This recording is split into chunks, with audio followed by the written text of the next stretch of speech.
একজনই আছেন বাংলাদেশের প্রেসিডেন্ট হওয়ার যোগ্য, তিনি বেগম খালেদা জিয়া, যিনি আমাদের ইতিহাসের মহানায়ক, যিনি আমাদের প্রজন্মকে শিখাইছেন মাথা উঁচু করে লড়াই করতে, যিনি বলছিলেন ওদের হাতে গোলামীর জিনজির, আমাদের হাতে স্বাধীনতার পতাকা, যিনি দলমতের ঊর্ধ্বে উঠা আজ জাতীয় ঐক্যের প্রতীক হয়েছেন।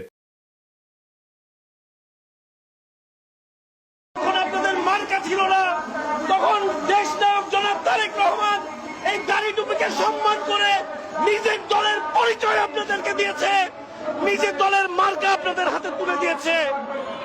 যখন একটা রাজনৈতিক দলের তাদের সেই স্বাধীনতার সময় ভুলের কারণে এই বাংলাদেশের রাজনীতিতে তওবা করে রাজনীতি করার দরজা বন্ধ হয়ে গিয়েছিল, মনে রাখবেন আল্লাহ সুবহানাহু ওয়া তাআলার কাছে তওবার দরজা মৃত্যুর ঘর ঘড়ি ওঠার আগ পর্যন্ত চালু থাকে।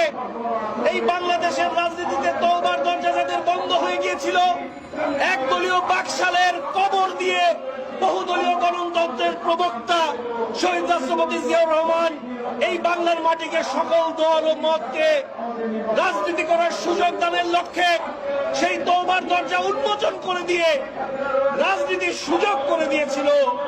তওবা করার নসিব হয়তো তাদের হয় নাই, কিন্তু রাজনীতির সুযোগ করে দেওয়া হয়েছে। তাদেরকে আপনি ইসলামের বিপক্ষে দাঁড় করাচ্ছেন, বড়ই পরিতাপের বিষয়। আপনাদেরকে এই দেশে রাজনীতি করার সুযোগ করে দিয়েছে, পরবর্তীতে দেখেন সূচনার বাংলাদেশ রাষ্ট্রপতি জিয়াউর রহমান আপনাদেরকে তওবার দরজা খুলে দিয়েছেন, রাজনীতি করার সুযোগ দিয়েছেন।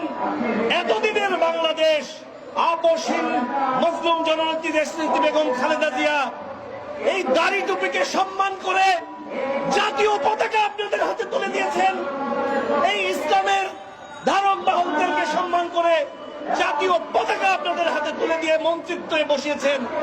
আপনারা এই বিএনপিকে ইসলামের মুখোমুখি দাঁড় করাতে চান, লজ্জা থাকা দরকার।